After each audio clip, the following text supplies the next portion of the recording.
आज हम बात करेंगे करवा चौथ की रात चंद्र पूजन की विधि और चंद्रमा को अर्घ्य देने की विधि। कैसे दिया जाता है, कैसे पूजा पाठ करना होता है। सबसे पहले एक लोटा पानी लीजिए, क्योंकि इसी जल से हम चंद्र देवता को अर्घ्य देंगे। इस लोटे में गंगा जल, दूध, जल डाल लेना है और थोड़े से लाल फूल या कोई अन्य फूल भी हम डाल सकते हैं जो हमारे पास अवेलेबल हैं, या फिर ज़रूरी भी नहीं है, कुछ औरतें डालती कुछ औरतें नहीं डालती हैं। कुछ लोगों के यहाँ मिट्टी के लोटे से चंद्रमा को अर्घ दिया जाता है। हमारे यहाँ भी मिट्टी के लोटे से ही, मिट्टी के करवे से ही व्रत खोला जाता है और चंद्र देवता को भी अर्घ इसी मिट्टी के करवे से दिया जाता है। जैसे भी आपके यहाँ प्रथा चली आती है या फिर जो रिवाज है, आप ऐसे कर सकती हैं। पूजन की थाली में कुमकुम, हल्दी, अक्षत और चंदन रखना है। ये सारी चीज़ें हम अर्घ्य देते समय चंद्रमा देवता को अर्पित करेंगे। व्रत खोलने के लिए आप हलवा, खीर या कोई भी मीठी वस्तु, कोई मिठाई रख सकते हैं। ये सब सामान पूजा की थाली में रखना है। व्रत खोलने के लिए इसके बाद हम पानी का लोटा भी पूजन की थाली में रखेंगे। इसी पानी को पीकर हम अपना व्रत खोलेंगे। थाली में एक दीपक घी का रखेंगे। यह दीपक हमें चलनी में रखकर चंद्रमा के देवता के दर्शन करने होते हैं और उसी से हमें पूजा भी करनी होती है, पति की भी और चंद्रमा देवता की भी। फल फूल भी आप पूजन थाली में रख सकते हैं चंद्र देवता को चढ़ाने के लिए।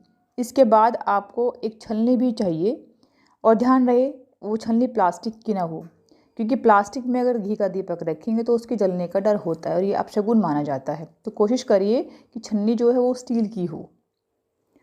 और इसके बाद चंद्रमा पूजन की विधि बताती हूँ मैं आपको।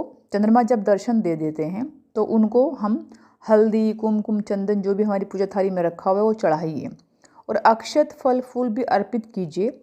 फिर पूजन के बाद चंद्रमा को जल का अर्घ दीजिए, जल के लोटे से जो हमने लेकर आए थे ऊपर। और ध्यान रहे 3 परिक्रमा करने हैं चंद्र देवता के का नाम लेकर, उनको मन में याद करके अपने पति की लंबी आयु के लिए। और उसके बाद जल का अर्घ देना है। अब छलनी में हम दीपक रखेंगे और दीपक रख के छलनी में चंद्र के दर्शन करेंगे। चंद्र देवता के दर्शन करने के बाद इसी छलनी से अपने पति को देखिए, उनके दर्शन कीजिए और उनका आशीर्वाद भी लीजिए और पति के पैर छूकर उनका आशीर्वाद लीजिए। दीपक को वहीं पर छोड़ दीजिए, छत पर या बालकनी में, जहाँ पे भी अपने अपना व्रत खोला हो या व्रत जहाँ पे चंद्र के दर्शन किए आपने, वहाँ पे छोड़ दीजिए आप उसको। और जो बाकी सामग्री थी थाली में, फल फूल, चंदन जो भी था आप लेकर आए थे, वो सब चंद्रमा को अर्पित कर दीजिए।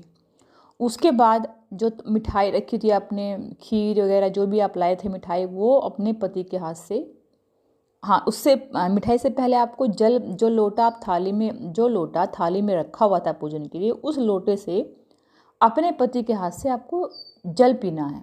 इसी जल के बाद ही आपका व्रत खुलेगा। और जल पीने के बाद अपने पति के हाथ से फिर आपको मिठाई खानी, वो भी उन्हीं के हाथ से खानी है। इस तरह से आपका व्रत पूरा और सही तरीके से माना जाएगा और व्रत खुलने के बाद आप नीचे जाकर खाना खा सकते हैं। इस तरह से ये पूरी विधि है चंद्रमा पूजन की और चंद्रमा को कैसे अर्घ दिया जाता है। उम्मीद है आपको समझ में आई होगी। कृपया आप शेयर करें ताकि औरों को भी नॉलेज मिल सके।